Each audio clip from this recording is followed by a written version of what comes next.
It's great to see the third incarnation of the Birrarangga Film Festival, which is now playing until the 28th of March at various locations. And it's my great pleasure to be speaking to the artistic director of the Birrarangga Film Festival, Tony Briggs. Tony, welcome to Movie Metropolis. Yeah, thank you. Thanks for having me.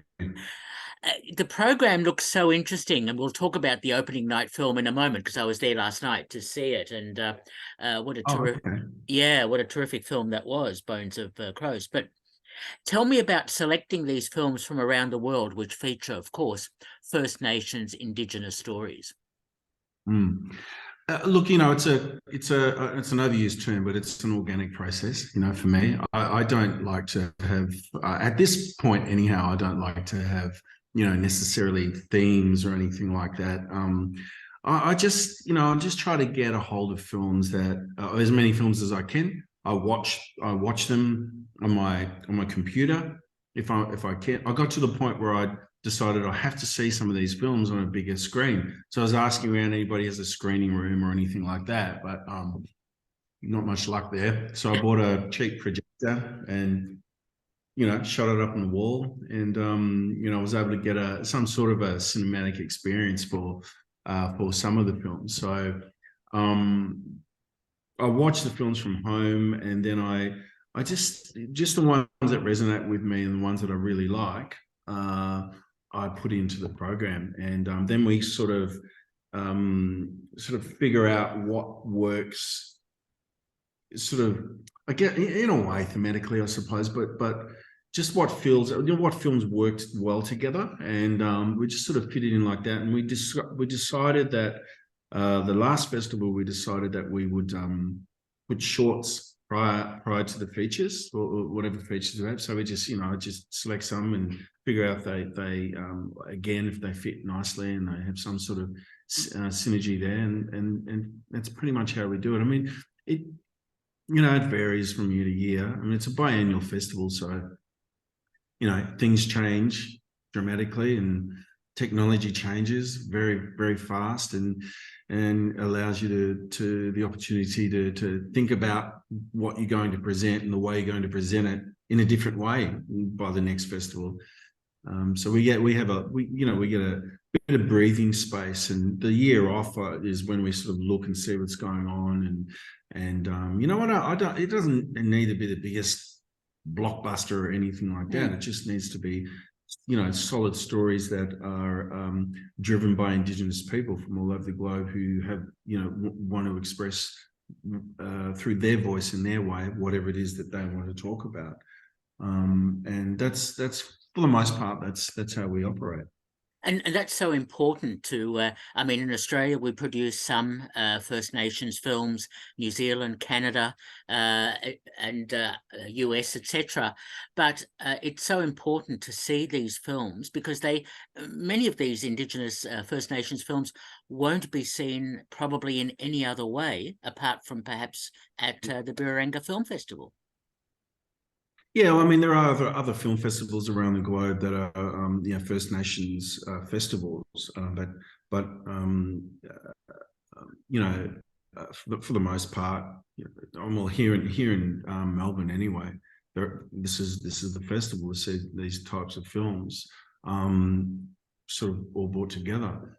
And you're right, a lot of. Look, filmmaking in itself is it's we're all crazy, like trying to be in this industry, and it's really hard to get things up, It doesn't matter where you come from. It is just really hard, unless you're a James Cameron or one of the boys. So yeah, but being an Indigenous filmmaker, it makes it is a little bit harder again, and I just think that having an opportunity or helping to be a part of a small system that provides an opportunity for specifically Indigenous filmmakers is something that I've always wanted to do. So that's really kind of what it's about, just providing an opportunity and following my dream. I had this dream many years ago, and biting the bullet and having a go and seeing what happens. And there's a need for it. And, it was a really great energy last night, that we hadn't quite experienced. It was a different sort of a level last night than what we had. I mean, we'd had that feeling, had that experience, but last night was just sort of ramped a little bit. And it's really encouraging and good to see that, there are stories out there that, I guess the thing is with Melburnians, I was talking to somebody this afternoon about that, and she said that you can always rely on Melbourne audiences to really come out and want to see something different, and just the curiosity around that. And if it works, they tell you. If it doesn't work, they tell you, and then you go away, you fix it, and then they come back again and they say, yeah, that worked, or no, that, you know what I mean? Like it's that you have that kind of a relationship with audiences here. That's what I feel anyhow. So it was really exciting to feel that it worked last night. I mean, that film last night was, it was an epic film, Bunch of Crows, but you're kind of, you just sort of, it just grips you from the very beginning. It just grips you, and it doesn't let go until it's ready to let go. And then, the reactions last night were very interesting, actually. There's a lot of tears, a lot of tears. Yes. Well, it's an incredible story of the residential experience that so many First Nations people had in Canada, and the horrendous treatment that they suffered under the Catholic Church and etc., which amazing story. And by the way, this was at the Capitol last night, which was a really interesting place to have the opening night. But yes, it's a powerful film. Marie Clements, who was there, she spoke well, and it is such a powerful film, spread over generations, and it really said so much about Indigenous stories that still have not been properly told.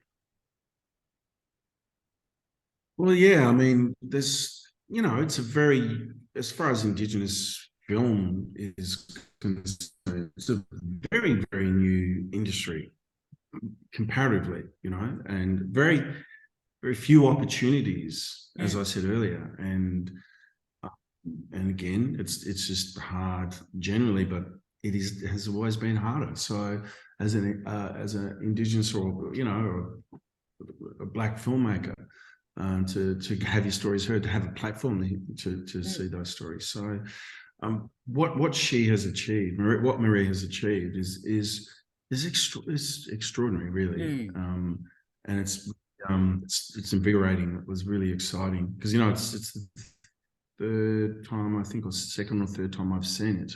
And like any film, like any story, you see a film, you go, oh, I never noticed that. Oh, I never noticed that. Or wow, that's amazing. And that's exactly, of course, what happened for me last night. And yeah, so I'm really proud of having the opportunity to screen such remarkable from remarkable filmmakers who ordinarily wouldn't have the opportunity, as you say, Exactly. No, it was an excellent film. I've seen some of the other films, like Sweet As, Jub Clerk's film, which is very good, Australian film, with also Whina, the New Zealand film, which is a powerful story, as is the closing night film, Muru, which is on Tuesday night, I think, is the closing night. And I spoke, in fact, with Te Arepa Kahi when the film was first seen in cinemas here briefly. And of course, The Drover's Wife, the Australian film. So some really powerful films there. Yeah. Well, like I said, I guess against all adversity, these stories need to be told. And when a story wants to be told, there's no stopping it. And when you've got, incredible talent who are just bursting at the seams to share their stories from their people, and it's a deep, it's a deep thing. They're always personal stories. They always come from personal places with Indigenous storytellers, because there is so much to say still as far as our history, because we're telling it our way now, and so it's because it's such a young industry. It's bursting at the seams, to have their opportunity to say say things the way that we want to say them. So yeah, it is. It's quite amazing the depth of the stories that are in the festival and that we have the opportunity to screen. Like, you know, Sweet As is just gone crazy and hasn't even been released yet. You know, she's just like, and the thing about that too with Sweet As is that you know, Jubby Clerk, the director and writer, she's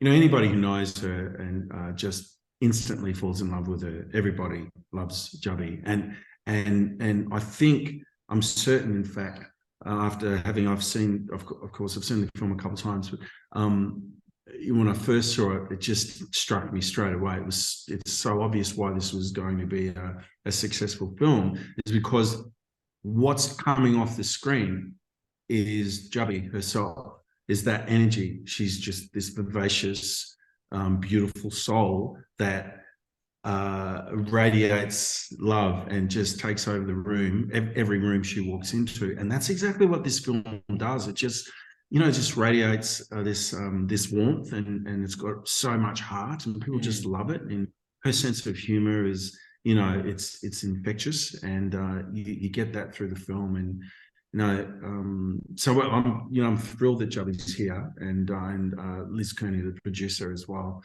who they're both great mates and been good friends for years. And I'm just so happy that they're here to be able to, you know, sit down and talk to people.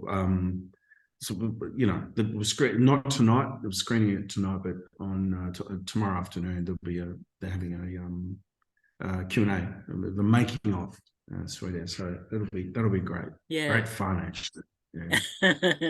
Yeah, no, it was a really enjoyable film, and especially about these 4 young Indigenous people and their journey, which I found so interesting. Just a couple of other films I wanted you to talk about, because I haven't seen them. A film called a Boy Called Piano from New Zealand. That is a really interesting title, a documentary. Yeah. Look, it talks about the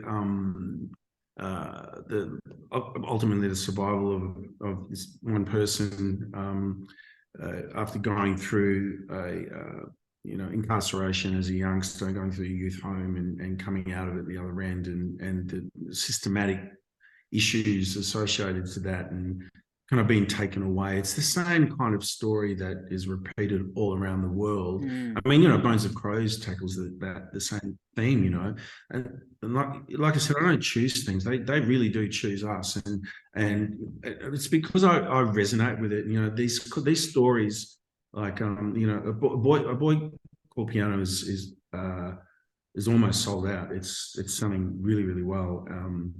People really want to see this film. There's a lot of Māori. There's a big Māori community, of course, here in Naarm, and so they've come out to really support this film, and a lot of other people, obviously. And this story is about ultimately about survival.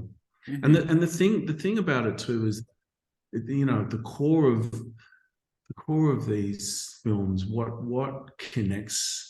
For me, what connects these films, no matter what the genre is, no matter, you know, what the story they're telling, the thing that always connects these stories that I found is culture, is the love and determination for, you know, First Nations, Indigenous people around the world to hold on to our culture, because it is the very core, the epicenter of who we are, and it's what gets you through adversities. And you know, this story is full of that.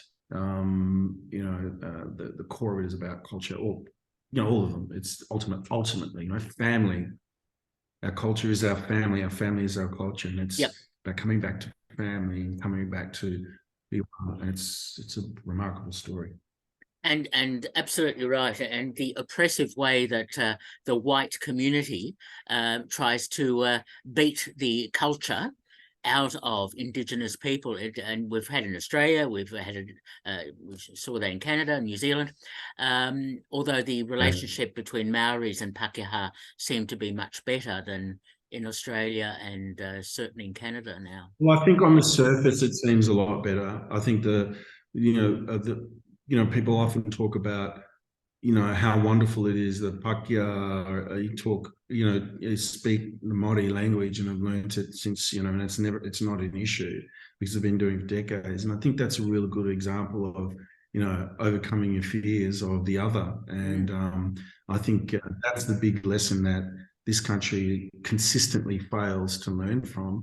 Our cousins across the waters there always sort of have this sort of overbearing kind of shadow I know better sort of attitude, and they don't know anything if they don't know culture and they don't understand what culture means to other people and not just their own culture, whatever that may be.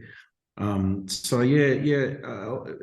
though New Zealand has gone, way ahead of Australia when it comes to that kind of relationship with the Indigenous people. I know as an Indigenous man that there's a hell of a long way to go, and there's a lot that needs to be dealt with. But no, I can only know and learn from a lot of the things that I see on our news and the news stories and current affairs and whatnot. And what I read, but also what I hear from people on the ground and Māori people and what they feel and what they're going through. Sure. No, I absolutely understand. One other film I did want to ask you about is a film from the US called Bring Her Home, a documentary, which sounds like quite a powerful film. Yeah,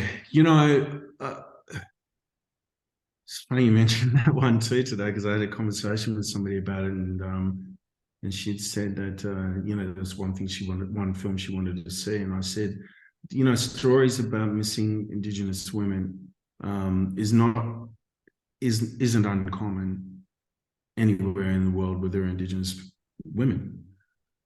They go missing, and because of the value that's placed upon Indigenous lives, which is very low, and the value of a woman's life generally is very low. And coupling like that, is a toxic mix of, hatred and vileness that is spread right around the world. And they are never spoken about. And we're talking about our mothers, our grandmothers, our aunties, our sisters, our cousins, our friends. These are women who go missing and they don't care. They don't talk about it. So I've seen a few of these films come past, so to speak, our desks and come to us, and I want to screen them all. And I said today to my friend that, whenever I see those, I'm always going to screen a film on this very topic. If there's anything I'm determined to do with our festival, that's pretty much, that's not pretty much it, that's it. Because this film, Bring Her Home, is about it follows these warrior women and their determination to fight the system and to make sure that they find their sisters and so forth, and bring them home and make the world understand, and take notice of what's been going on. And it's slowly starting to seep through, but I've heard this story for decades. I've heard this story for decades here in this country, young Aboriginal people going missing, and nothing is really ever talked. Nobody says anything about it. It's because the value of our lives, like I said, that is very low generally. So this film, people must go and see this film. And I will continue to screen films that cover this topic until it becomes, and not I want to play my part in giving these women a voice and this is the only way I know how to do it. And you do it brilliantly. So I must endorse that. That's great. Just to finish up, Tony, of course, you created the Sapphires. I think one of the most interesting and well regarded Australian films over the last number of years. And I notice you may have something coming up, including, did I read that you are cast in Robert Connolly's new film, the sequel to The Dry? Yeah, that's right. Yeah. The sequel to The Dry Force of Nature, which will be out in August, late August, I think 24th or something like that. I read somewhere. They did its release the other day, actually. It's a fantastic story. It's such a great story. I hadn't read the book actually, but I'm kind of glad I didn't. I don't know if I'm lucky enough to get something that's from a book. I don't really like to read them. I don't know. I just like to hope the director can shape my performance and get it right according to and keep the fans of the book happy. And I think that's what I've done. My small role in there. But it's got a stellar cast, extraordinary cast. So it's very exciting, and I'm really looking forward to seeing the end product. Everybody who's worked on it, who I've bumped into or spoken to, have said they're really proud of it. I know Eric's really proud of it, and I know Rob's really proud of it, and so and the producers are very, very proud too. So I'm excited to see what happens. Sure. But are you yourself producing, creating, directing any more films or TV productions?